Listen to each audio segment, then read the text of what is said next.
அடுத்தது இப்போ நம்ம மெயினாக பார்க்க போகிறது ஸ்லோ லேர்னர்ஸ். ஸ்லோ லேர்னர்ஸு மெயினாக நீங்கள் மனசை தளர விடக்கூடாது. ரைட் லெஜிபிளி, தயவு செய்து ஹேண்ட் ரைட்டிங்கை கரெக்டாக நினச்சிங்க. கேப் விட்டு கர்சிவ் ரைட்டிங் எழுதுனா தான் இங்கிலீஷில் ஃபுல் மார்க்குன்னு நீங்கள் நினைக்காதீங்க. நல்லா கேப் விட்டு ஸ்பேசியஸாக. ஏன்னா என் சொல்ல ஒரு ஸ்டூடெண்ட்டு அவர் ஃபாதர் கவலைப்படுவார், என் பிள்ளைக்கு டச்சு விட்டு போச்சு, ஏன்னா அவருக்கு ரைட்டிங்கே என்ன செய்யாது, ஒழுங்காக வராது, அதனால் மார்க் போயிடும். பார்த்தா அவர் கடைசியில் எனக்கு 89 மார்க்ஸ் எடுத்தார். 3rd மார்க் ஸ்கூலில் எடுத்தார். வேறு ஒன்றும் இல்லை, ஸ்பேஸ் விட்டு ஏன்னா கேப் விட்டு லெஜிபிளாக நீட்டாக எழுதினார். கர்சிவ் ரைட்டிங் எழுதுனா தான் மார்க்குன்னு கிடையாது. ப்ரெசன்டேஷன் நல்லா இருந்ததுனால அந்த மாணவர் என்ன செஞ்சார், 89 மார்க்ஸ் என்ன செஞ்சார், எடுத்தார். அப்போது ஹேண்ட் ரைட்டிங். அடுத்தது என்னது, ப்ரோஸ் பேரா போயம் பேரா உங்களுக்கு செலக்டடாக சொல்லியிருப்பாங்க. ஏன்னா டீச்சர்ஸ் சொல்லியிருப்பாங்க, ஃபஸ்ட்டு 2 மட்டும் படிச்சுக்கோ, ஃபஸ்ட்டு 3 மட்டும் படிச்சுக்கோ, ஏன்னா அதை போல் இதை மட்டும் படிச்சுக்கோ, அதை இங்கே படிச்சுட்டு போயிருங்க. புரியுதா? 5 பாயிண்ட்ஸ் எழுதினாலும் முட்டை மார்க் விடுற இடத்துல உனக்கு 2 மார்க்ஸ் ஆச்சு என்ன செய்யும், கிடைக்கும். இன்னாட்ட 2 மார்க்ஸை ஃபுல்லாக சேர்த்து என்ன செஞ்சுருங்க, பேராகிராஃபாக எழுதி வச்சுருங்க. அடுத்தது எல்லா கொஸ்டினையும் அட்டன் பண்ணுங்க. இப்போ கடைசி 3rd ரிவிஷனில் நான் பார்க்க சொல்ல சில மாணவர்கள் ஃபைலு.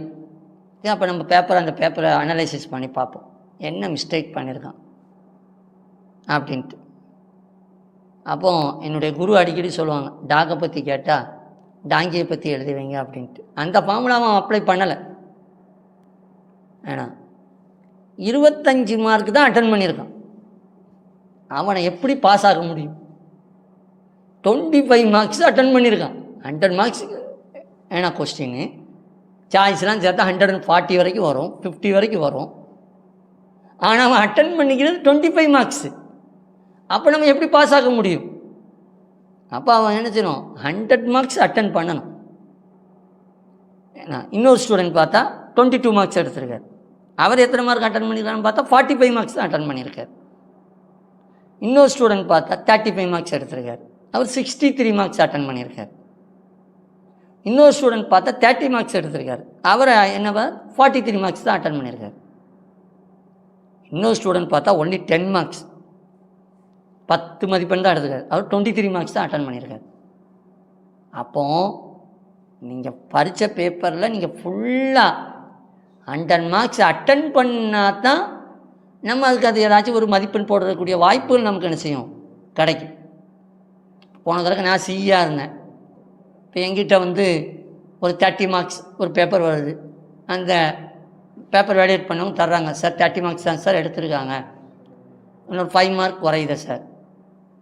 ஏன்னா அப்போ அந்த பேப்பரை நம்ம அனலைசிஸ் பண்ணோம், 100 மார்க்ஸ் அட்டன் பண்ணியிருக்கோம்.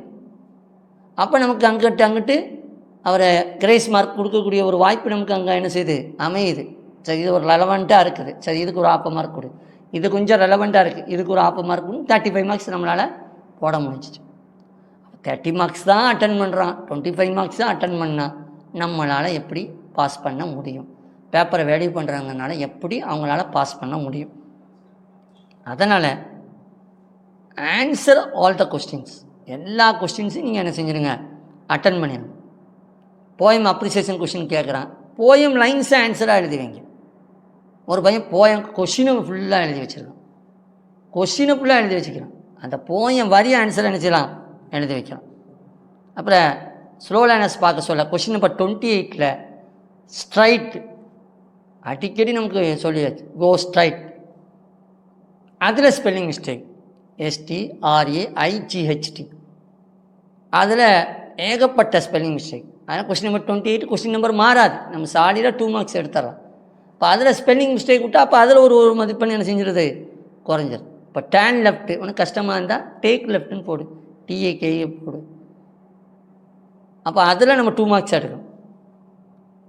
இன்னொரு ஸ்டூடெண்ட் கொஸ்டின் நம்பர் 38 37 ஆர் 38, ஒன்று 37 அட்டன் பண்ணு, இல்லாட்டா 38 அட்டன் பண்ணு. ஸ்லோ லேர்னர் என்ன செஞ்சுருக்கான், 37 நீ அட்டன் பண்ணக்கூடாது, கொஹிரண்ட் ஆர்டர். இந்த ஸ்டோரியை ஃபுல்லாக மாற்றி அதை ஆர்டரில் கொடுத்துருப்பான். உனக்கு சாலிடாக தெரிஞ்சால் அதை அட்டன் பண்ணு. இல்லாட்டா 38 தான் அட்டன் பண்ணும் காம்ப்ரிஹென்ஷன். இவன் என்ன செய்கிறான், 37 அட்டன் பண்ணிவிட்டு 38வது கொஸ்டினை அட்டன் பண்ணுறான். அப்போ நம்மளால் மார்க் போட முடியாது. அப்போ நம்மளால் எப்படி மதிப்பெண் கொடுக்க முடியும்? மார்க் நம்மளால் கொடுக்க முடியாது. ஏன்னா 2 எக்ஸஸாக ஆன்சர் பண்ணுறான். அப்போ நம்ம என்ன பண்ண முடியும்? அதை வெட்டி விட்டாச்சு, டெலிட் பண்ணி அடித்து விட்டாச்சு. கேட்குறான், சார் என்ன சார் 38 கரெக்ட் தானே சார், நீங்கள் என்ன சார் மார்க் போடலை, 37 அட்டன் பண்ணியிருக்கிறியே, அப்போ நம்மளால் என்ன பண்ண முடியும் அப்படின்ட்டு. அதனால் 38 தான் அட்டன் பண்ண. அடுத்த question number 35, rhyming words, rhyming scheme, alliteration, figure of speech. ஏன்னா ஃபிகர் ஆஃப் ஸ்பீச் காமனாக என்ன கேட்டாலும் இங்கே சிமிலி மெட்டஃபர்னு போட்டு ஓகே. மற்றது உங்களுக்கு டீச்சர்ஸ் ட்ரில் பண்ணியிருப்பாங்க, அதுபடி என்ன செஞ்சுக்கோ எழுதிக்கோ. இப்போ கொஸ்டின் நம்பர் 36, ஏன்னா நம்ம ஒரு 3 மார்க்ஸ் எடுத்துடலாம். காமன் பாயிண்ட்ஸ் இருக்குது, எல்லா டீச்சர்ஸுமே உங்களுக்கு எழுதியிருப்பாங்க. This poem is the soul of the poem, this lines are the very important. இந்த மாதிரி காமன் பாயிண்ட்ஸ் உனக்கு என்ன செஞ்சுருப்பாங்க, எழுதி போட்டிருப்பாங்க. அதை நீ என்ன செஞ்சிடணும், படிச்சிடணும். அந்த காமன் பாயிண்ட்ஸு உனக்கு அது வேண்டாலும் ஷேர் பண்ணுவோம். பிடிஎஃப் என்ன செய்யணும், நம்ம இந்த வீடியோவில் அதை வேணால் நம்ம ஷேர் பண்ணுவோம். போயம், இந்த போயம் லைன்ஸ் தான் தெரிஞ்சு அதை எழுதிடு. சார் எனக்கு அது கூட தெரியலை அப்படின்னா த போயட் சைஸ் தேட்னு போட்டு அந்த 4 வரியும் என்ன செஞ்சிடணும், எழுதிடு. அடுத்த கொஸ்டின் நம்பர் 43, அதில் என்ன மிஸ்டேக் பண்ணுறான், ரஃப் காப்பி ஃபேர் காப்பிக்கு ஸ்பெல்லிங் மிஸ்டேக். ஸ்லோ லேர்னர்ஸ் இன்னும் கவனிச்சிக்கோ, பரிச்சை ஆளுக்கு போகிறதுனா 10 டைம்ஸ் எழுதி பார்த்துக்கோ. இதில் 4 மார்க்ஸ் நீ என்ன செய்யலாம், ஈஸியாக அட்டன் பண்ணிடலாம். Question number 42, picture comprehension. This picture is real. அந்த பிக்சர் இருக்குல்ல, ஸ்பெல்லிங் கொஸ்டின்லேயே இருக்கும். ஏன்னா it is real, it is nice. ஏன்னா அப்படியே சிம்பிள் பாயிண்ட்ஸ் ஒரு 4-5 பாயிண்ட்ஸ் இருக்கும், அதை எழுதுனாலே உனக்கு 5 மார்க்ஸ் கிடச்சிடும். அடுத்து கொஸ்டின் நம்பர் 46, ஏன்னா ஸ்டோரி டெவலப்பிங்ஸ் 8 மார்க்ஸ். டைட்டிலுக்கு 1 மார்க். டைட்டில் எனக்கு எந்த ஸ்டோரின்னு சொல்லி தெரியலையா, அந்த பேராகிராஃபை வாட்சி பாரு, அந்த டெவலப்பிங்ஸை வாட்சி பாரு, அதில் என்ன கேரக்டர் வருது அதை தலைப்பாக போட்டு, ப்ராஸ்பரோன்னு வருது, இப்போ அதை டைட்டிலாக போட்டு. காமன் பாயிண்ட்ஸ் என்னது, மோரலில் என்ன ஸ்டோரி கொடுத்தாலும் சரிதான், to good or be good, all is well. இந்த காமன் பாயிண்ட்ஸை நீ எழுதிடு. காமன் பாயிண்ட்டை எழுதிட்டா அந்த டெவலப்பிங்ஸில் அந்த டேஸ் எல்லாம் சேர்த்து எழுதிட்டா அதில் உனக்கு ஒரு 4 மார்க்ஸ் கிடைக்கிறதுக்கு வாய்ப்புகள் இருக்குது. ஒரு பேஜுக்கு எழுதுகிற அளவுக்கு பார்த்திங்க. ஒரு பையன் பார்த்தா கொஸ்டின் நம்பர் 47 அட்டன் பண்ணவே இல்லை, காம்ப்ரிஹென்ஷன் 8 மார்க்ஸு. சார் டைம் இல்லை அப்படிங்கிறான். அட்டன் பண்ணாலே அதுக்கெல்லாம் 4 மார்க்ஸ் 8 மார்க்ஸ் பாஸ் ஆகிறதுக்கு ஈஸியாக உள்ள வாய்ப்பு இல்லை. ஏன்னா அது பேராகிராஃப்லேயே ஆன்சர் இருக்கும். இந்த காம்ப்ரிஹென்ஷன் மேலே கொடுத்துருப்பான், அதுலேருந்து தான் கொஸ்டின் கேட்டிருக்கும், அதை அட்டன் பண்ணாமல் இருக்கு. அப்போ பாஸ் ஆகிறது பெரிய கஷ்டமே கிடையாது. இன்றைக்கி நீ படிக்க ஆரம்பித்தாலும் சரிதான், நீ என்ன செஞ்சிடலாம், ஈஸியாக நீ என்ன செஞ்சிடலாம், பாஸ் ஆகிடலாம். அந்த டீச்சர்ஸ் கூடக்கூடிய கிளாஸுக்கு போங்க, அந்த டீச்சர்ஸ் சொல்லக்கூடிய அட்வைஸை யூஸ் பண்ணுங்கள். மற்ற வீடியோஸ், மற்ற லிங்க்கு, மெட்டீரியல் எல்லாத்தையும் பயன்படுத்துங்க.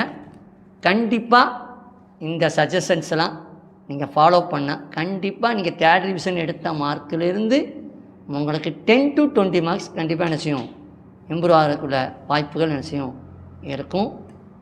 மாணவர்களுக்கு கடைசியாக நான் சொல்லக்கூடியது, answer all the question. 100 mark attend பண்ணிவிட்டு வந்துடணும். வந்தால் நீ பாஸ் ஆகிறது ஷுவர். புரியுதா? அது இங்கிலீஷ் தான் இல்லை, எல்லா சப்ஜெக்ட்டும், எல்லா சப்ஜெக்ட்டுக்குடைய அந்த கிளாஸஸ்க்கெலாம் நீங்கள் போங்க, அட்டன் பண்ணுங்கள். லாஸ்ட் டைம் பாயிண்ட்ஸு இது கண்டிப்பாக உங்களுக்கு உதவும். ரேங்க் ஹோல்டர்ஸ் என்ன இது வரைக்கும் பரீட்சையில் மிஸ்டேக் விட்டுக்கிறியோ அந்த மிஸ்டேக்ஸை திருப்பி என்ன செய்யாதீங்க, பண்ணாதீங்க. கண்டிப்பாக உங்களுடைய டோட்டலும் 30 to 40 மார்க்ஸ் வரைக்கும் என்ன செய்யும், இம்ப்ரூவ் ஆகும்.